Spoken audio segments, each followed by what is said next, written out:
Hello guys, welcome to 5th generation na Bishop and welcome to another unboxing and testing po. Shoutout po natin Sir Ash. Yan, so meron tayo ditong airgun pistol. Yan, this is the KWC 75 competition model.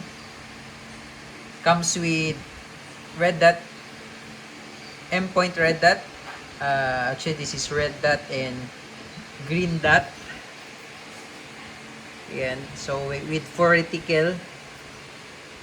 Yan. Full metal airgun pistol by KWC. And chambered in 4.5mm steel ball. Bulitas po yung kanyang bala. Yan.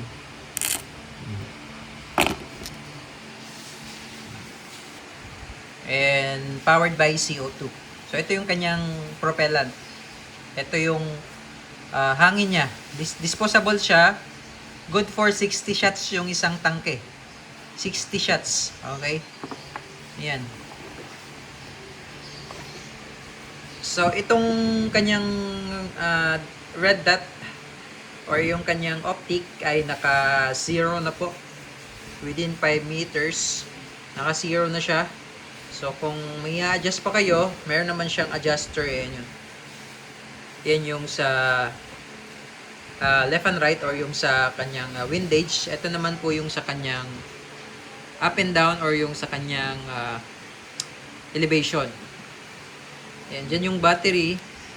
Dito yung kanyang battery. Yan. Tapos, yan. Naka-off siya. Under siya sa red. Mamaya, tetest natin yung kanyang red dot optic.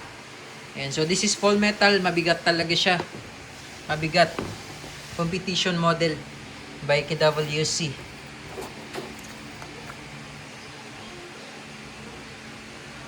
Ayan.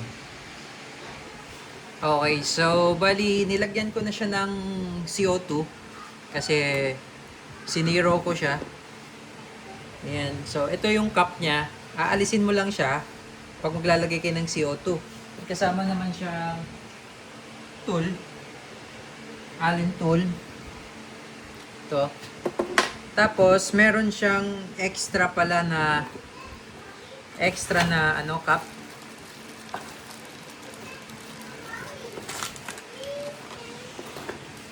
Ito yung extra niya na cup. Tapos ito naman yung kanyang free na bala. Ayan. So ito yung kanyang magazine. So naturally, nagkakaroon siya ng dents. Advice ko lang kayo, sir. Naturally, nagkakaroon talaga siya ng dents. Dahil sa pag-insert, labas-pasok na magazine. Yan, naturally, nagkakaroon yan, sir. Or this is brand new po. Then, take note, eto, may mga, po yan, may mga screw. Iikpitan nyo lang yan. Minsan kasi lumuluwag yan. Dahil sa recoil. Yung mga screw. At ito, 4 na yan. Higpitan nyo lang. Okay, so pagka isi-ship siya, alisin namin yung optic kasi hindi siya magkakasya sa box. Pero naka-0 siya, ilalagay nyo lang, no? Install nyo lang. Okay, so ito yung kanyang charging handle. Ayan. Charging handle. Ito yung kanyang safety. Bali, ambidextrous po yan, kabilaan. Ayan. Okay. Single action lang siya. Tapos extended yung kanyang barrel. Okay, so, ayun, loadan pala natin ng bulitas. Ayan, 4.5mm steel ball.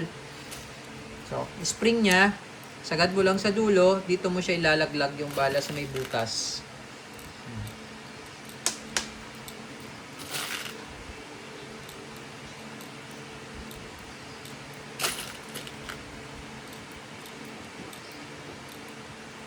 Diyan.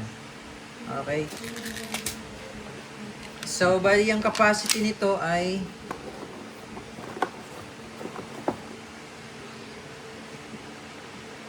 18 rounder tapos naka-fix half up. Yung half up niya naka-fix.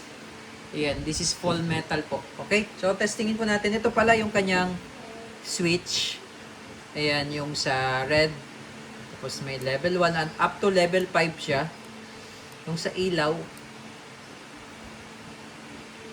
Ayan. Ngayon naka-dot siya, no? Tapos, pwede siyang circle with dot. Ayan, circle with dot. Ayan, o, circle with dot. Tapos, pwede rin siyang crosshair with dot. Ayan, o, crosshair with dot. Then, pwede rin siyang circle with crosshair. Ayan. Ayun. Okay, so, ayan yung cortical. Tapos, pwede siyang green to level 5 also. Ayan, green.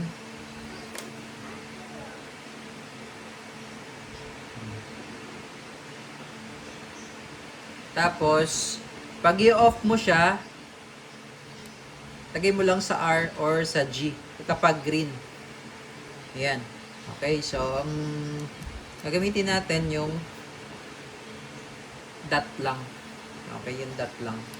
Ngayon natin sa level 5, siguro green. Green ang gamitin natin. Ayan. Okay, so testing po.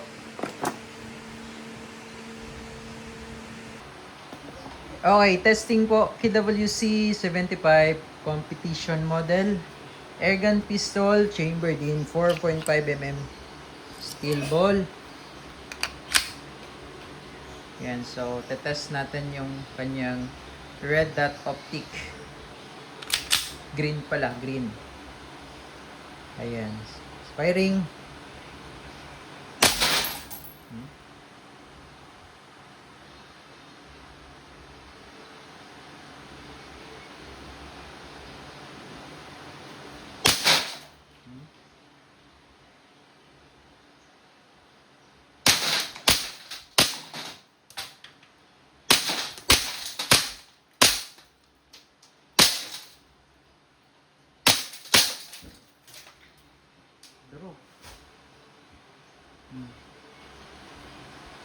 Ayan. So, pag wala na siyang bala, nag-o-open, slide siya. Mag-release. Tapos to, down nyo lang to. Yung slide, stop, slide, release. Ayan. Hammer down. So, wag nyong kalimutang i-off yung dot. Lagay nyo lang sa R or kaya sa G. Kasi pag nakalimutan nyo, makukonsume yung battery niya. Battery operated po yan. Ayan. Okay? So, ayun po, KWC 75 Competition Airgun Pistol.